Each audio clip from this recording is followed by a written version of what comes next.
Hello, and can I welcome all of you to the Alexander Fleming Laboratory Museum virtually. It would be so wonderful to be able to have you there today. However, instead, I hope you'll enjoy finding out a little bit about what you would have missed had you were being able to come to the museum today. I'm Kevin. I'm the curator of the Alexander Fleming Laboratory Museum at St Mary's Hospital, Paddington. Indeed, I set it up, and also I'm Fleming's biographer. Well, it would be wonderful if you could have come along to St Mary's today and seen for yourself where revolution in medicine began.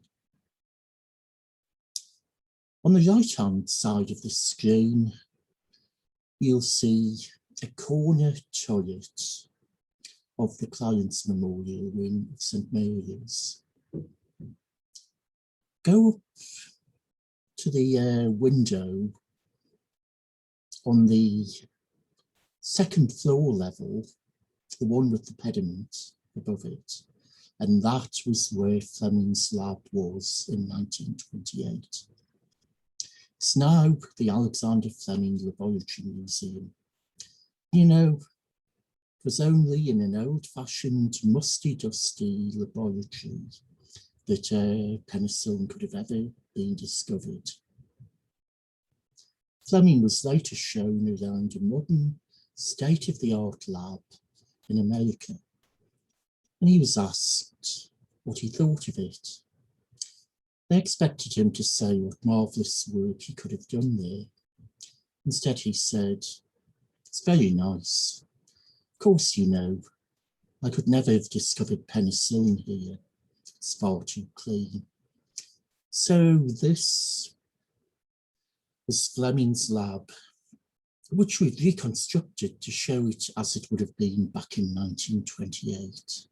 Cluttered, old-fashioned, musty, a bit dusty.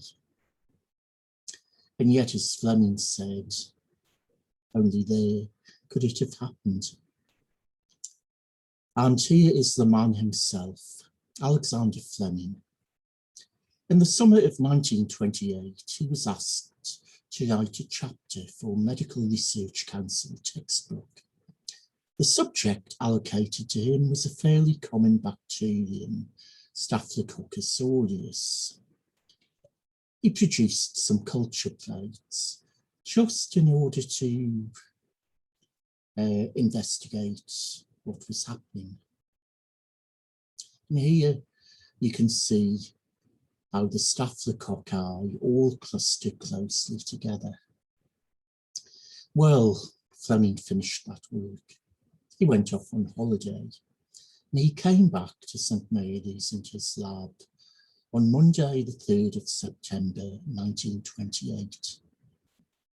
In the course of the day, he checked his petri dishes for one last time. Something on one of them caught his attention. That's funny. That's funny, he said. Fleming was a master of understatement.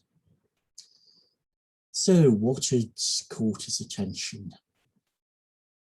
Well, this was a photograph Fleming himself took of his petri dish back in 1928. And at the bottom of the plate, you can see the staphylococci colonies all clustered closely together, just as you'd expect. However, look more closely. At the top of the plate, there's something different going on. The petri dish had become contaminated by a fungus, that big white blob at the top. Now, that didn't interest Fleming at all. What interested him was not what was there, but what was not there. Close to the mould, there's nothing. You have a classic zone of inhibition. The fungus had produced something that stopped the growth of the bacteria. Fleming at first called that substance mould juice. Not the most scientific of names, but perfectly descriptive. However, when he came to publish his findings, he decided to name it penicillin after the fungus that produced it, which was then identified as Penicillium notatum. Now, people have accused Fleming of just being lucky. And yes, it was a chance observation of a chance contaminant. However, you can have all the good fortune in the world. If you yourselves are not intellectually prepared to take advantage of that good luck, forget it. Now, Fleming was prepared. He was medically qualified. He was an experienced bacteriologist. But also there were some personal factors which made him receptive. He had an imaginative approach to science. And one of his hobbies was art. He didn't bother with oil paintings or watercolours, though. That would have been too easy. Instead, he produced examples of microbial art that you can see here. Germ paintings, he called them. What he would do would be to sketch a picture onto absorbent paper, coated with a growth medium, culture medium, and then he would use different pigmented bacteria to produce the colours he wanted. He would then fix them with formalin. Oh, it was essentially painting by numbers, but with bugs. It was all a bit of fun, but it gave Fleming an artist's eye for something that didn't quite fit in with the expected picture. So he had an imaginative approach to science. Also, his childhood on a Scottish hill farm at Darvel in Ayrshire, Lockfield Farm, had given him an appreciation of nature, and also had honed his powers of observation as he went across the moors to school every day. Then, in 1901, he became a medical student at St Mary's Hospital, Paddington. He was the most brilliant student in his year, and originally he wanted to be a surgeon. When he qualified, there were no surgical vacancies, so he was offered a temporary post in bacteriology. Not only was he a brilliant student they didn't want to lose, but also he was a good shot. He was in the hospital rifle team, and they didn't want to lose him to another hospital team. Well, once he started in the profession of bacteriology, very quickly, if you'll pardon the pun, he got the bug for microbiology. Now here you can see him as a young man in about 1909, when he's just starting out on his career. You'll also notice next to him is another researcher, Hayden, who is in a wheelchair. He had polio, and Fleming argued that he was able to work in the lab and should be given a job. He was medically qualified and able to do all the work necessary, even though allowances had to be made for his lack of mobility. So it's a very early positive image of someone with a disability doing the same work as everyone else. Now, Fleming came under the influence of Sir Almroth Wright. Wright was a controversial figure. He was known to his fellow doctors as Sir Almost Right and Sir Always Wrong. And he wanted to effect a revolution in medicine using something called vaccine therapy. The use of vaccines to treat disease as well as to treat them. Now, he didn't make much headway with that, but he did produce the first effective modern anti-typhoid vaccine in Britain, and a modified form of that was to be a lifesaver in the First World War. He also inspired younger researchers, including foremost of them all, Alexander Fleming. Now, Wright was very much an immunologist. He had no sympathy for anything like chemotherapy.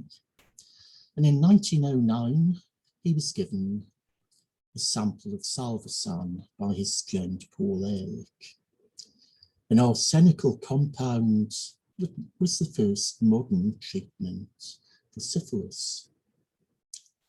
And he handed it over to his junior researcher, Alexander Fleming. Fleming, in his spare time, was a member of the Chelsea Arts Club. And this cartoon, Private 606, was drawn by a fellow artist and friend, Ronald Gray. It shows Fleming in the uniform of a private of the London Scottish Regiment, a territorial army unit, which Fleming had joined at the beginning of the 20th century.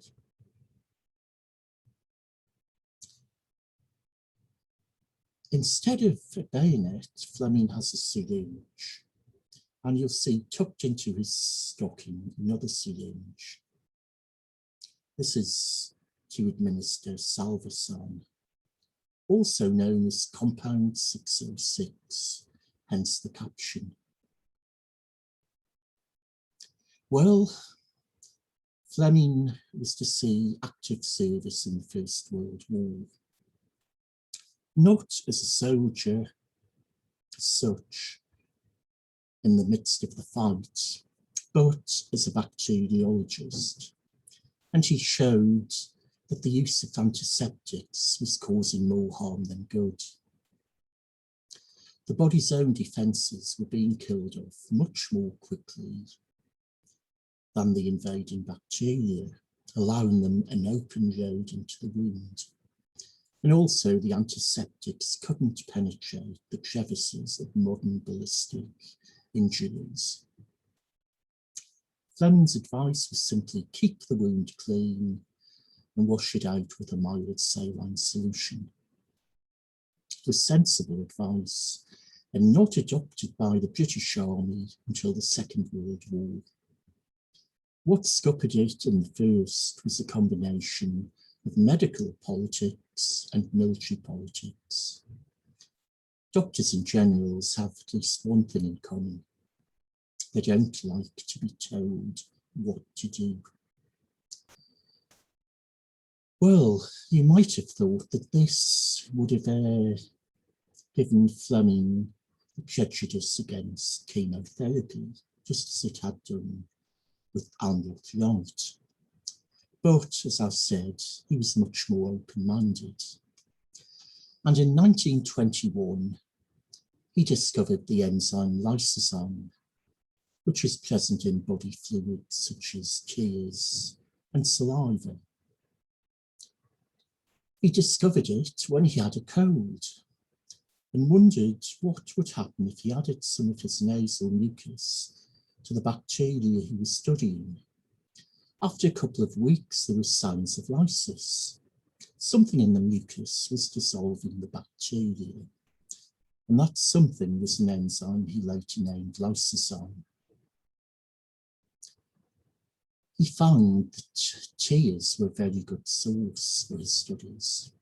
So if you'd visited Fleming's lab back in 1921, you'd have been pounced upon, had lemon juice squeezed into your eyes to make you cry to produce tea antiseptic.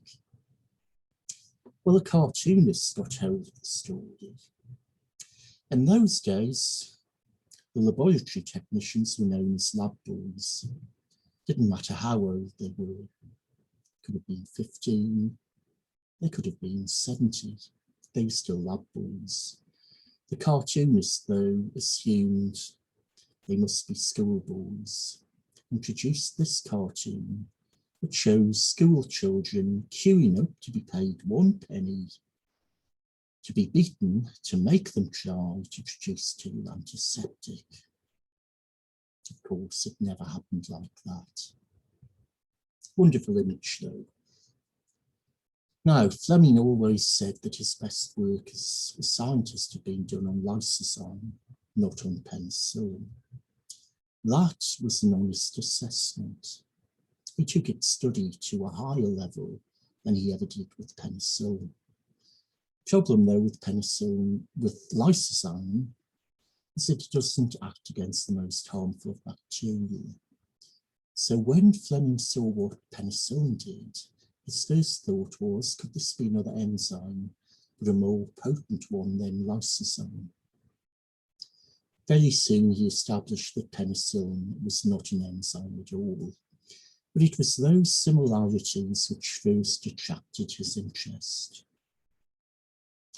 He set to work to investigate further with the help of 2 young researchers, Stuart Craddock and Frederick Ridley. None of them knew much about chemistry, and they were unable to stabilise or purify the penicillin. That limited any clinical use. However, the important thing is Fleming pointed out that if these problems could be overcome, there was a clinical potential for the use of penicillin.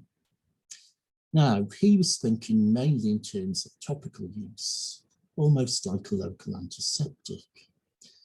But he also mentions the possibility of systemic use, injection into the patient. So, if you like, he's got the idea of penicillin as an antibiotic.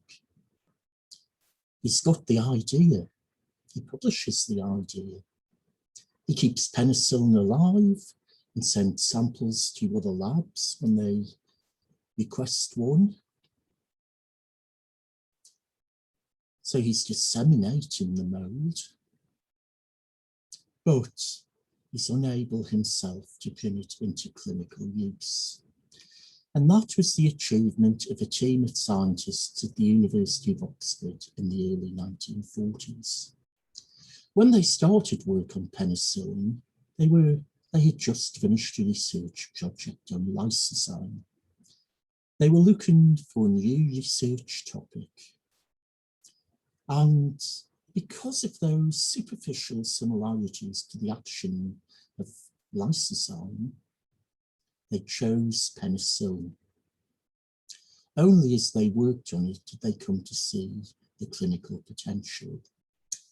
That team was led by this gentleman, Howard Florey, an Australian pathologist, and also included Ernst Chain, a German Jewish refugee from the Nazis, a biochemist. They began work as the Second World War began. Equipment was in short supply, so they had to improvise with whatever they could get. Bathtubs, milk churns, fridge coolants, biscuit tins, and hospital bedpans. And they found but the hospital bedpan was the best shape. So when they were able to have some custom-made culture vessels, they based the design on the shape of the humble bedpan. That was designed by the biochemist Norman Heatley, who was very much the practical man of that team and developed an effective way of producing the mould and purifying it. He was a master of improvisation. Later on, Ernst Chain said perhaps a bit more professionalism and less improvisation would have got better results. But that was totally unfair. The two men didn't get on with each other. In the circumstances, improvisation was to be the way forward. By the beginning of February 1941, the Oxford team had enough penicillin to treat a patient for the first time. Albert Alexander was a 41-year-old policeman. He was suffering from septicemia. Blood poisoning had spread through his body. As a result of it, he lost an eye. And it was decided to try out penicillin on him. There was nothing to be lost. The man was dying. And at first he showed some signs of recovery. Unfortunately, though, the only penicillin they had was what they could make in the labs.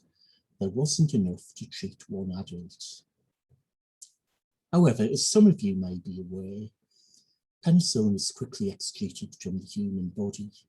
So they would station someone at the foot of the man's bed to collect his urine and cycle with it back to the labs where they would extract any usable penicillin for re-injection. We thought recycling was a modern concept, not at all. Howard Florey later summarised the discovery of penicillin in this way. It had been discovered by Fleming at St Mary's in 1928. It had been developed by Florey and Chain and their colleagues at the University of Oxford in the early 1940s, and it had been purified by passing it through the Oxford police force. Sadly, Albert Alexander was to die when there was no usable penicillin left. When Florey and his colleagues had built up another stock of penicillin, they used it on children or people with less severe infection, people who didn't need as much. It was proved to be the wonder cure of the age. But wartime Britain was not the best place to get industrial production underway. And Florey and the biochemist from Oxford, Norman Heatley, went off to North America to try and get production underway. In wartime Britain, pharmaceuticals took second place to munitions. The United States, though, was still at peace, and also, more significantly, had a greater industrial capacity. The result was that Florey and Chain and their colleagues hoped to get some penicillin for clinical trials. Florey and Heatley went on a carpetbagging tour of the American pharmaceutical and chemical industries. They met with polite interest, but that was it. What held the industrialists back was the thought that penicillin could easily be synthesized, made artificially. And if that was so, why invest in methods of production from the mould that would be obsolete overnight? That time, penicillin was being used, but no one knew what it was and how it worked. Only once the chemical structure was established in 1945 was it realised it would be too difficult and expensive to synthesise. However, the Office of Scientific Research and Development was more interested. This had been set up by President Roosevelt in that summer of 1941 to prepare for what was seen as inevitable American involvement in the Second World War. One of its major achievements was the Manhattan Project that led to the atom bomb. On a similar scale, but with a very different end in sight, was penicillin. Norman Hickley was sent to work with this gentleman, another biochemist, Andrew Moyer, at the United States Department of Agriculture Northern Regional Research Laboratories in Peoria, Illinois. Now, up to this time, penicillin was being grown on the surface of a bacterial growth, surface culture methods. But it was thought it would be more productive if they could grow the penicillin below the surface of the bacterial growth in submerged culture. And that was the great achievement at Peoria as a result of the work of Andrew Moyer and Norman Hickley. Now, these methods were to become the basis of modern industrial production. But as long as the Second World War lasted, most industrial production was from scaled up version of the Oxford surface culture methods. Now, Peoria was ideal for that work. It had 2 new fermenters. It had been set up as a New Deal initiative to find alternative uses for agricultural products. And also, before Prohibition, Peoria had been a centre of whiskey production. So there was a local technical know-how. However, if you wanted to get industrial production of a pharmaceutical scaled up, you needed to involve industry. 2 meetings were convened by the Office of Scientific Research and Development in October and November 1941. Again, there was polite interest, but that was it. 3rd meeting was held on the 17th of December 1941. Now they couldn't wait to get ahead. What made the difference? Well, this was 10 days after Pearl Harbor. The United States was now at war. But don't think it was just hard-headed, it was just patriotism that motivated these hard-headed industrialists. There were practical reasons to get involved. The United States military wanted penicillin. They didn't care if it was synthetic or came from the mould. They wanted the benefits. If you had a means of getting you wounded and sick back into action more quickly than your enemy, gave you a military advantage. Also, the War Production Board, as a consequence, gave priority to penicillin, and with it, access to raw materials and labour, always in short supply in wartime. And then later in the war, there was an 85% tax on industrial production, down industrial profit. And this was a big incentive to the investment in research and development, rather than pay such a high level of taxation, even if it was to win the war. The result was industrial production was got underway, and information was shared between companies and also university research groups. However, this was against the law, against the antitrust legislation of the time, which was designed to stop profits, controlling and cartels. Well, for a time a blind eye was turned to it, and then penicillin after the year was exempted. But as the war went on, information was held back by some companies who wanted to have an advantage commercially after the war. But by 1945, indeed by 1944, there was enough penicillin for widespread use in the battlefields for the liberation of Europe. Now, whilst penicillin was in short supply for civilians, there was something for penicillin mania. And there was talk of such wonders to come with the peace as penicillin toothpaste and penicillin lipstick for that hygienic kiss.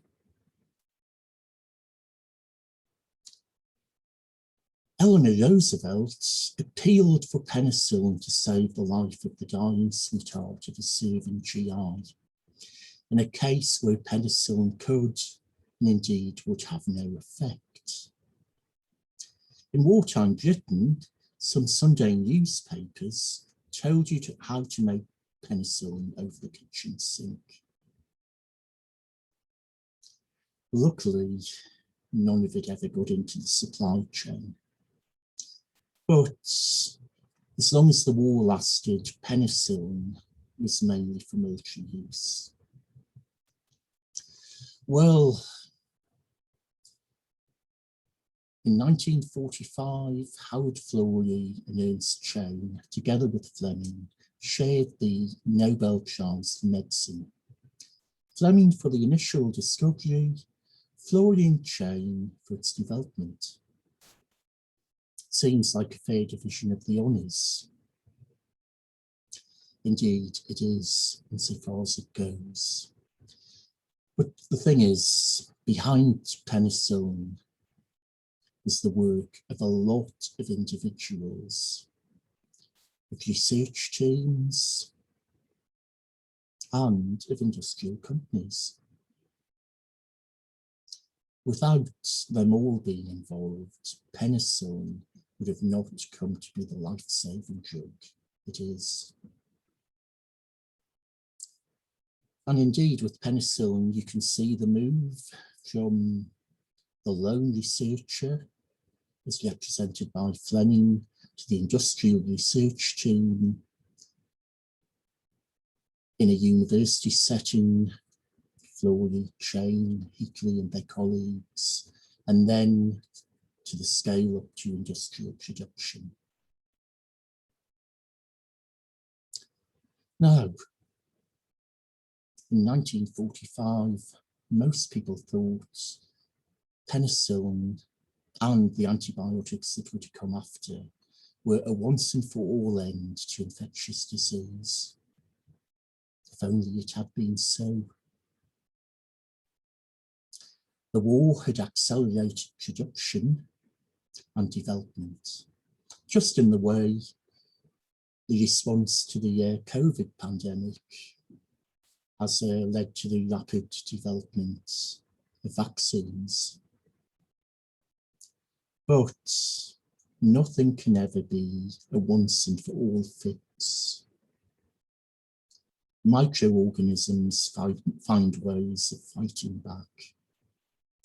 Now, Fleming warned of the dangers of antibiotic resistance in his 1945 Nobel Prize acceptance speech. Like other experienced researchers, he knew what to expect. So, I hope that the time will come when you can visit Fleming's lab. And I'll welcome that day.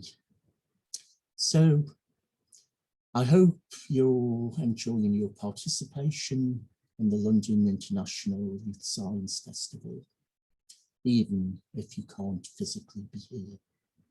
So, my best wishes to all of you. Thank you for giving me your attention. Thank you.